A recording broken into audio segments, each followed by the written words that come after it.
NGOZI Okure. Welcome to my YouTube channel. If today is your first time in my channel, you're highly welcome. In this channel, we discuss faith, wealth, and book writing. And in today's video, I'll be discussing the 3 M's of money. Now, by this, I mean how to make, manage, and multiply money. And I start with a story. Several years ago, I visited a friend in Apapa, Lagos, and we needed to go to Lagos Island to buy something. Now, as far as I was concerned, the only 3 vehicles I knew that somebody could use to move from Apapa to Lagos Island were bike, bus, and taxis. But my friend had a different idea. We eventually took a boat ride to Lagos, right? To Lagos Island, which I never knew was possible. I didn't know about that means of transportation around that area, right? That reminds me of money making. Now, to earn money, there are different vehicles that could be employed to earn money. So many different things that people do to make money. The majority of these means are grouped into 3, and that is through paid employment, through businesses, or through rendering of services, right? Now, whether it is business or through employment or through rendering of services, right? One thing that is obvious to me is that making money is not a walk through the park. It's not a picnic, right? Money making is serious business. Now, to make money, there must have to be determined effort. There has to be determined work and effort, right? As I have always said in my channel, that the best way to earn money is to do things that are in sync with your giftings and your talents, your abilities, your passions, right? But it is wisdom to start with whatever you can. It was Oprah Winfrey that says, do what you have to do until you can do what you love to do, right? Do what you have to do until you can do what you love to do. So do whatever it is that you can do. Start from wherever you are and earn money for your family. Now, whether it is paid employment, business, or services, one thing that is obvious is that there are so many people who earn a lot of money and there are people who earn very little.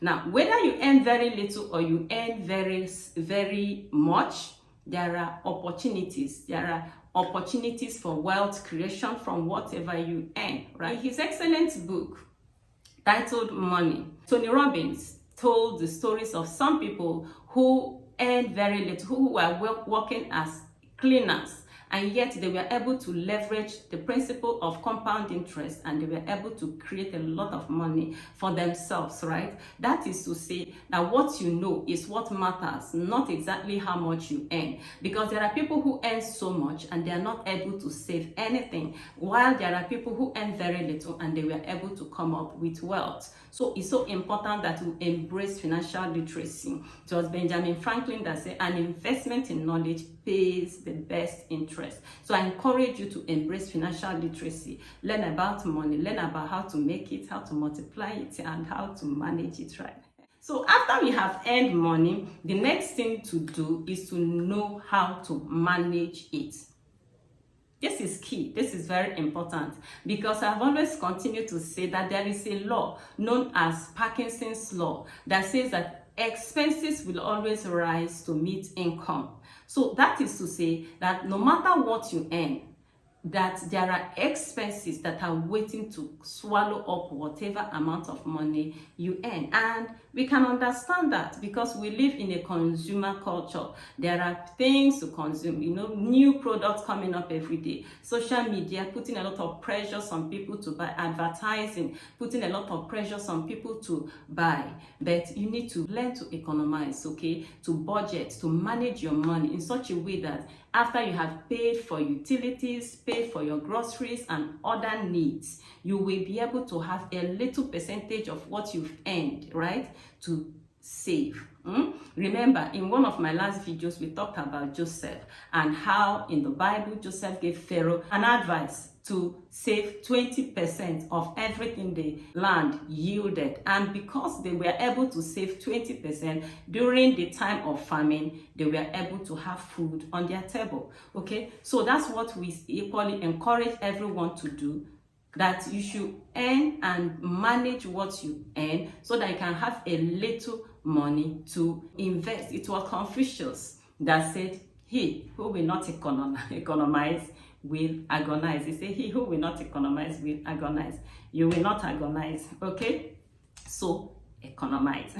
Okay, so that leads us to the third M. Now, the third M is multiply your money. Now, after you have saved money from what you have earned from your money, the money you have saved is not to be used to buy shoe during Christmas. It is not to be used to buy Christmas turkey. Of course, you know Christmas is in the air. Okay, so the money we've earned is supposed to be invested and to be multiplied. By investment, I mean your ability to put it somewhere where it will begin to work for you and multiply. I think it was Idowu Nikom that said money is always eager and ready to work for anyone. He said money is always eager and ready to work for anyone who is ready to employ it, okay? So the money we have saved, we should employ it to go and work for us. Send it out to go and arrest more money and bring to you so that your money will increase, okay? So that is only possible if you have been disciplined to save something, been disciplined, okay, to study about the investment opportunities around you and, you know, put your money there and watch that money to begin to multiply and bring a lot of growth in your finances, right? Thank you so much for being a part of this beautiful video. I want to encourage you once again to continue to embrace financial literacy, financial education, so that you will be able to make, manage, and multiply your money. Until I come your way next time, please keep trying.